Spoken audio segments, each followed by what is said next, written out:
Good morning, students. Welcome to NS classes. Let us start question number 12 of exercise 9.3. Question क्या है? Prove that cyclic parallelogram is a rectangle. Last question है और बिल्कुल easy question है। हमें यहाँ पे इस क्वेश्चन में क्या गिवन है और क्या प्रूव करना है। देखिए, गिवन तो है हमें एक साइक्लिक पैरेललोग्राम, ठीक है।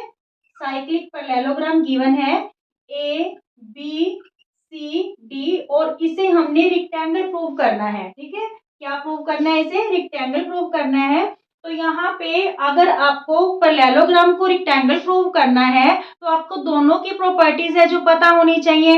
Every rectangle is a parallelogram but every parallelogram is not a rectangle. क्यों? देखिए, पैरेललोग्राम और रेक्टेंगल में क्या सिमिलरिटी है? दोनों की ही जो ऑपोजिट साइड्स होती हैं वो क्या होती हैं? इक्वल होती हैं, ठीक है। बट जो रेक्टेंगल होता है इसका ईच एंगल 90 डिग्री होता है, जबकि पैरेललोग्राम का ईच एंगल 90 डिग्री होना जरूरी नहीं है, ठीक है।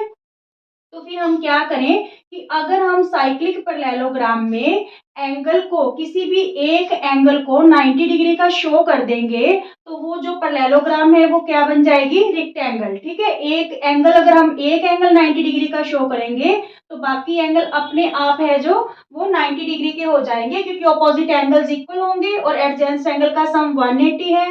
अगर ये 90 आ गया तो 180 में से 90 माइनस करेंगे तो ये भी 90 आ जाएगा, ठीक है। बी और डी इक्वल होंगे क्योंकि पैरेललोग्राम के ऑपोजिट एंगल्स हैं। क्लियर? तो देखिए, सबसे पहले गिवन में हम क्या लिखें? A cyclic parallelogram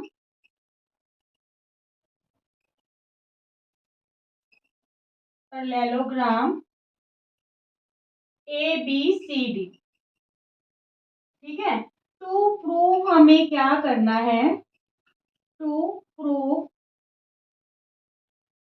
it is a rectangle. It is a rectangle. Parallelogram को हमें क्या शो करना है? रेक्टेंगल शो करना है। तो बिल्कुल इजी सा क्वेश्चन रहेगा। देखिए, सबसे पहले हमने क्या किया था कि जो साइक्लिक क्वाड्रिलेटरल होता है उसके ऑपोजिट एंगल का सम क्या होता है? 180, ठीक है। Angle B plus angle D equal to 180। क्या रीजन लिखे?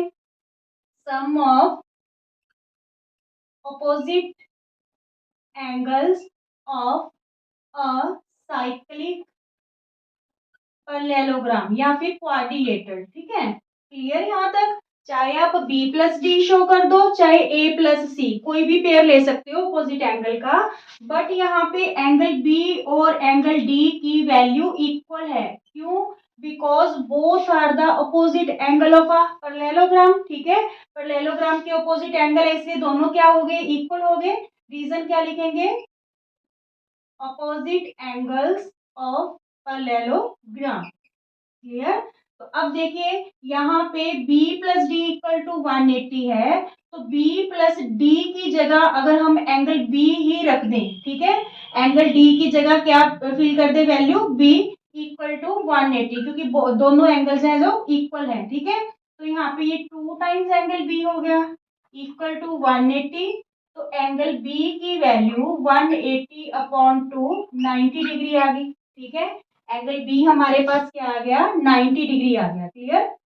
अब देखिए, एंगल बी किसके इक्वल है? एंगल डी के। तो ये दोनों क्या हो गए? 90 डिग्री के हो गए, ठीक है। और angle A plus angle B equal to 180 होता है। ये 90 आ गया तो 180 में से ये माइनस करेंगे, एंगल ए भी हमारे पास 90 आ जाएगा। एंगल ए 90 है तो एंगल सी भी क्या हो जाएगा? 90 हो जाएगा। इसलिए सफिशिएंट होता है कि हम कोई एक एंगल 90 डिग्री का प्रूव कर दें, ठीक है। तो वो रेक्टेंगल बन जाती है। Since ABCD is a rectangle. Clear? Is it clear? Okay, thank you.